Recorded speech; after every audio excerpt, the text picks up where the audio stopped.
There's that one relative of yours that stocks up what looks like way too much junk all over the house. One of your friends insists on having everything straight and organized at all times. Your neighbor hardly gets out because he doesn't want to come into contact with anything he considers dirty, which is nearly everything. All these people show common signs of OCD, or obsessive compulsive disorder. One who has OCD gets repeated and unwanted thoughts, feelings, obsessions, or compulsions. Those who have OCD have no control over their habits and often do not see a specialist about it. What makes OCD such a special disorder, and why does it go so often undiagnosed? Well, people with OCD will feel compelled to perform certain actions to pacify the unwanted and repeated thoughts. Not carrying out the repeated action will cause the person to become anxious or distraught. OCD is a chronic illness, which means that it's long-lasting and recurring. Most people who have OCD show symptoms by age 30. There are no confirmed prevention methods against OCD, and there are no confirmed causes either.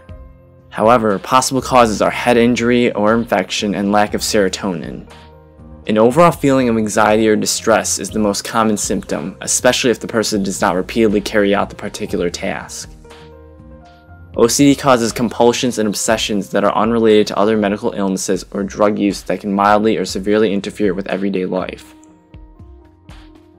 OCD can be classified into 5 different types: washing or physical contamination, checking and rechecking, orderly, hoarding, and intrusive thoughts.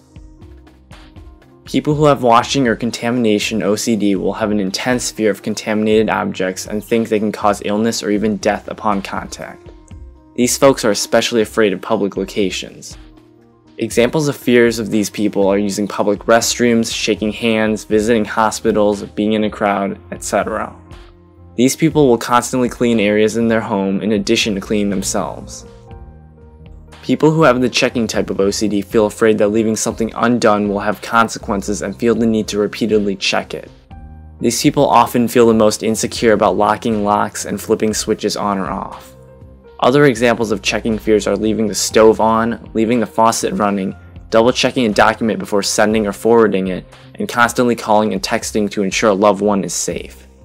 Most cases of checking OCD involve intense fear of self-harm or loss of property or a loved one. People who have the orderly form of OCD get repeated thoughts to make sure things are positioned or arranged in a certain fashion before they can move on. Oftentimes, these people like objects all facing the same direction or being at right angles. Some examples of orderly obsessions are rotating objects to all face the same way, positioning objects to line up perfectly, and having things clean and spotless.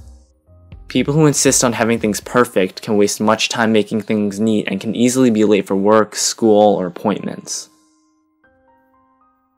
People who have the hoarding form of OCD believe that all objects can be useful at some point and have trouble throwing things away.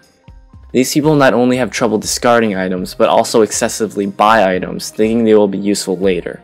Hoarders may also have trouble organizing belongings. Hoarders often live in reduced areas of their homes, with the rest filled with stocked items. Hoarding is believed to have 3 causes: fear of causing harm by wasting items, fear of having nothing at a later time, and becoming attached to certain objects because of a traumatic experience. Similar to people with the orderly form of OCD, hoarders may spend hours of time reorganizing objects or moving objects from one place to another without any satisfying results. People with the intrusive type of OCD can get repeated, unwanted thoughts that are unintentionally triggered and may be disturbing. Intrusive thoughts can come in many forms. People can have relationship, sexual, magical, religious, and violent intrusive thoughts. Some examples of more specific thoughts are thinking of causing harm to a loved one, questioning one's sexuality, and believing in superstitions like lucky numbers. These people often view themselves as bad people for believing in what they think.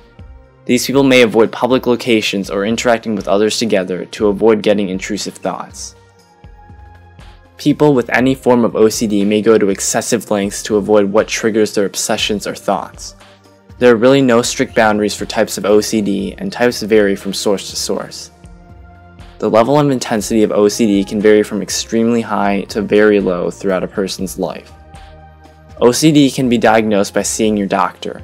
Your doctor will ask about your symptoms and your past health. A physical exam may be necessary. Many people with OCD are too afraid or nervous to talk to their doctor about their condition and go without treatment.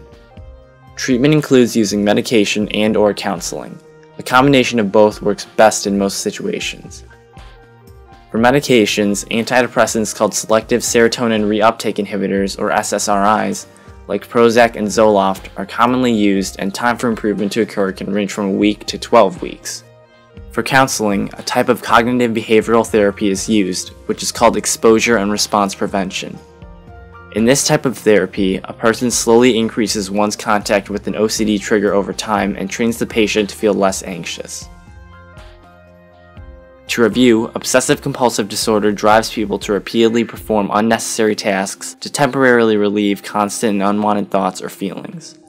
OCD is somewhat elusive because there are no confirmed causes or prevention methods against it. People with OCD usually can be classified into one or more of 5 groups: contamination, checking, orderly, hoarding, and intrusive thought OCD.